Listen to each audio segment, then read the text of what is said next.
Hi guys, I'm going to read you guys this book. It's called The Sword and the Stone.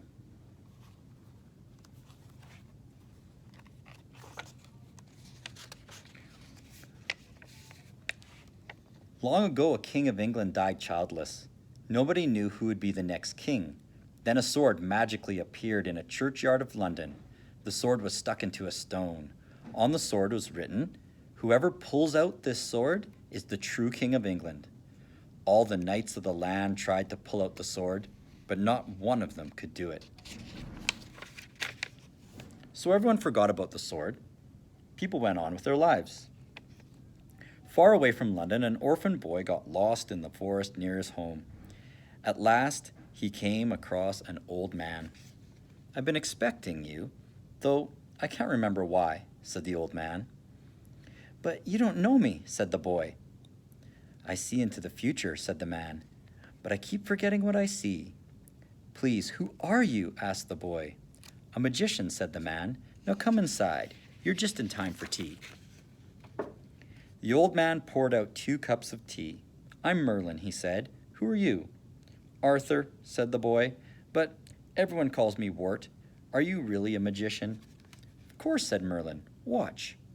He waved his wand and said, "Sugar." At once the sugar bowl dumped 3 spoons of sugar into Wart's cup. "You really are a magician," Wart said. Then Wart met Merlin's owl. The owl's name was Archimedes. "How lovely you are," said Wart. "Lovely? Owls are wise, not lovely," squawked Archimedes. "I beg your pardon," Wart said. "What a wise and handsome owl you are." Archimedes looked as if he forgave Wart. Merlin showed Wart around his cottage. Wart asked questions about everything. "Oh, now I remember why you came here," said Merlin. "You need a tutor, but I'm not sure why." "I do need a tutor," said Wart. "I haven't had one in ages." "Then I'll come home with you and be your tutor," said Merlin. "I can leave right now." He waved his wand and said, "Everything, pack." At once, Merlin's things packed themselves into one small bag. Wart lived in a castle with his foster father, Sir Ector, and his foster brother, Kay. Sir Ector was teaching Kay how to be a knight when Wart and Merlin arrived. "Where have you been, Wart?" scolded Sir Ector. "And who's that with you?" "This is Merlin," said Wart. "He is a magician, and he'll be my tutor." "A magician," said Sir Ector. "A likely story." "You doubt me?" said Merlin. "Watch." He waved his wand and said, "Snow." All of a sudden, a fierce snowstorm fell on them. Sir Ector started to freeze. "Stop," he cried. "I believe you."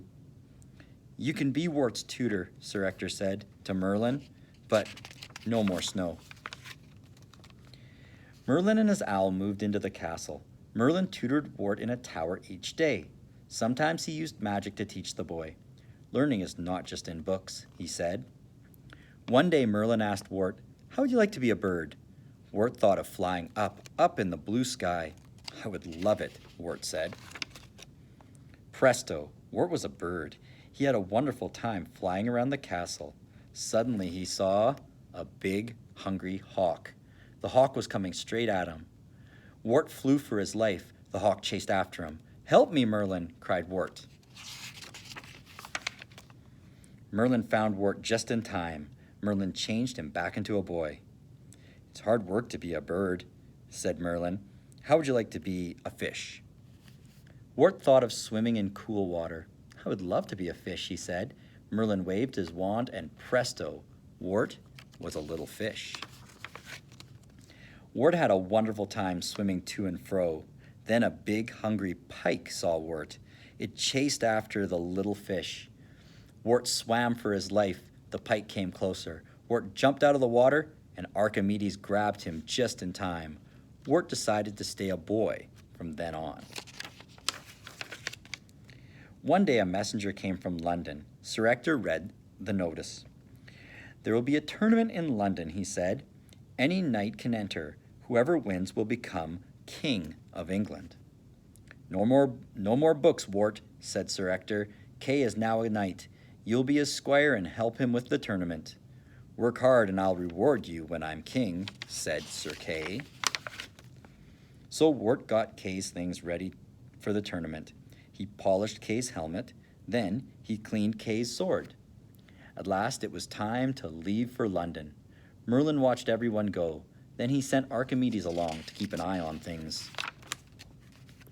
At the tournament, the knights tried to knock each other off their horses. All the lords and ladies watched and cheered. Sir Kay waited for his turn to fight. "Are you ready, Kay?" asked Sir Ector. "Where's your sword?" "Oh no," cried Wart. "It's back at the inn. I forgot to bring it." "You idiot," screamed Kay. "Fetch my sword at once." Wart ran to the inn as fast as he could. But the door of the inn was locked. Everyone was off at the tournament. "Oh no," moaned Wart. "What will I do? Kay can't enter the tournament without a sword." Wart headed back to the tournament. He felt terrible. Suddenly, he saw a sword. It was stuck in a stone in a churchyard. "Maybe I can borrow that one," Wart said. He tugged on the sword. It came out easily. But it was very heavy. Wart could hardly carry it back to the tournament. Wart handed the sword to Sir Kay. "That's not my sword," said Kay. "I know," Wart said. "Yours is locked up in the inn. I borrowed this one." "Look, there's writing on it," said Sir Ector. The writing said, "Whoever pulls out this sword is the true King of England." "Where'd you get this sword?" asked Sir Ector. "In a churchyard," said Wart. "Was I wrong to borrow it?" "Show me where," said Sir Ector. Wart led the way back to the churchyard. The lords and knights followed him. Sir Ector put the sword back in the stone. "Now, who can pull out this sword?" he asked. One by one, the knights tried to pull the sword out. They pulled and yanked and tugged. The sword wouldn't budge. Then Wart pulled on the sword. It came out easily. "He did it," cried Sir Ector. "This boy is the true King of England." "Long live King Arthur," cheered Kay and Sir Ector, for of course they could no longer call the boy Wart. "Long live the king," cried the crowd. Then Merlin appeared in the churchyard. "Now I remember why you needed a tutor," he said. "You were always meant to be king." And Arthur grew up to be the best king that England ever had. Okay, guys, so that's the story of The Sword and the Stone. Your assignment is to write a paragraph that discusses the story, and you can look more at that when you look at the next part of the assignment.